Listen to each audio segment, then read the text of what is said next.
It's Throwback Thursday, everyone, and I am going to be reviewing one of my all-time favourite episodes, Season 3, Episode 1.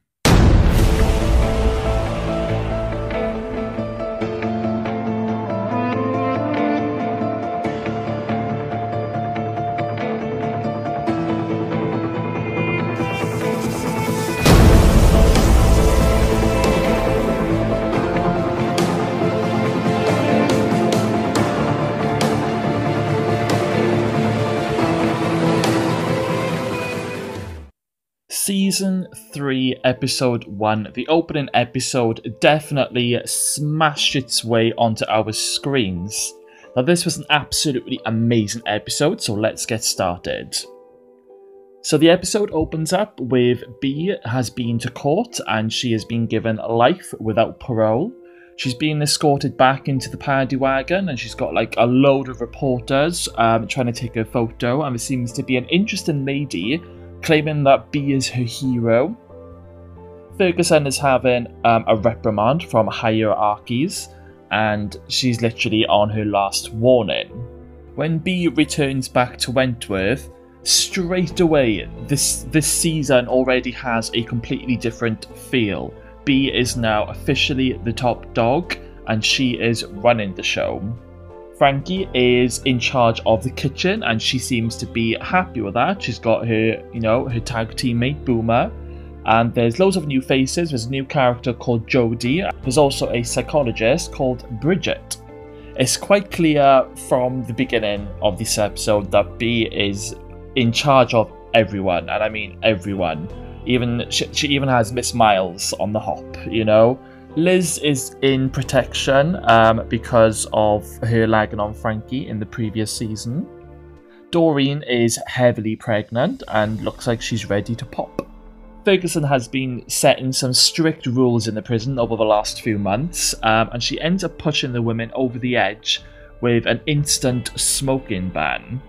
This causes Bea and the other women to do a little small protest, and they refuse to go back to work until they've smoked all their cigarettes. So Ferguson decides to take Liz out of protection and back into the normal part of the prison, and she ends up slotting Bea, so Liz doesn't even have anyone to protect her now. So Boomer, of course, goes to Liz's cell during the night and she beats her up. Of course, don't forget guys, Liz lagged on Boomer in Season 2. Ferguson enjoys telling Bea that Liz is hurt, and Bea's just like, how could you do that to another person? How could you deliberately set someone to be beaten up? And Ferguson does that killer line, "You don't run this prison, Smith, I do." So straight away, Bea has a plan, and she basically the food tray that she's eaten out of, she leaves a little message on. And when the food trays go back to the kitchen, Maxine sees the message and it says now. Now obviously what this means is that the women are going to start a protest and riot in the yard. So all the women get all their bedding, all their stuff from their cells, take it to the yard, and they set fire to it. And they literally tell all the officers to back off, and they're using sticks from mops as weapons. So all the officers back off and leave the women to it.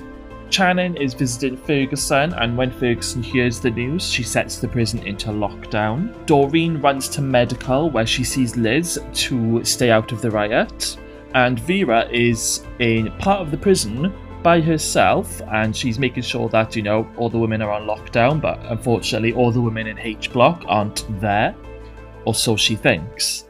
Later on, she ends up getting cornered by a couple of women and they take her as hostage. They take Vera to the area of the prison where Bea is being kept, and they use Vera's walkie-talkie to communicate with Ferguson.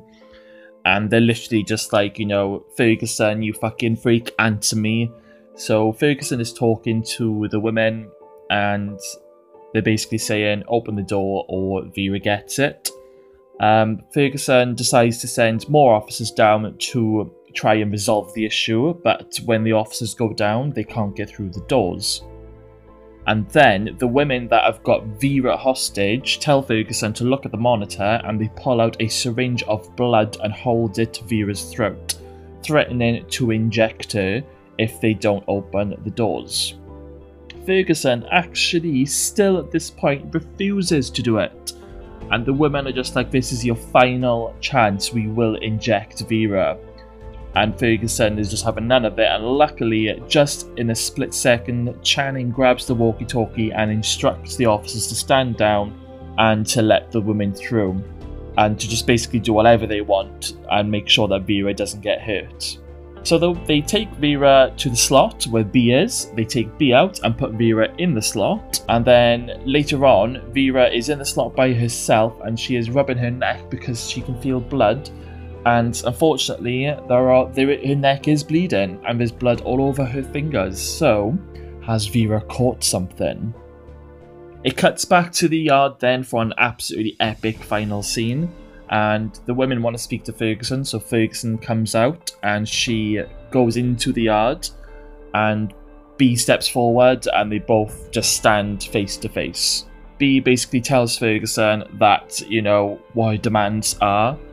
And Ferguson's like, I could just call in the squads, and B's like, well, you would have done that by now, and you don't want to let anybody know that you've lost control of your own prison. And then B gives the even bigger killer line of the episode, you don't run this prison, I do. And then literally the women just drop all their weapons and they walk back to their cells, and Ferguson's just standing there, absolutely seething, tamping. She just looks like she wants to go berserk, and you can just tell that she cannot cope with not having control, because Ferguson is just a massive control freak. So you can just tell by the end of this episode, Ferguson and B, they are going to war, and it's going to be one hell of an episode. I remember when I first seen this episode, I watched it with my friend, and we literally just couldn't believe how much was happening in the first episode. It was because I remember when we watched the season 3 trailers that they were showing us, you know, it was showing that it was instigating that there was going to be some sort of riot in season 3 with the women running around with their stuff, and it was showing little snippets of the fire in the yard and the women all around it. But we thought it was going to happen like gradually throughout the season. It was going to happen maybe in the middle, but everything happened literally in just episode 1. And more. So it was an absolutely epic opening episode, and I mean, so much happened. It was absolutely crazy.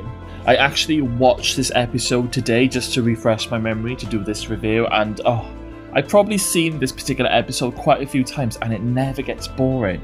It really, it makes you feel energetic, and I'm always on the edge of my seats. That's what Wentworth does to me. It is absolutely brilliant. Of course, I would rate this episode a 10 out of 10. 100 out of 100. It is absolutely superb. It is literally the perfect episode. And I think it's about time we have a new riot for season 7. What do you guys think? Wink, wink. Okay, guys, so what do you think about this particular episode? Did you enjoy the season 3 episode 1? Do you love it as much as I do, obviously?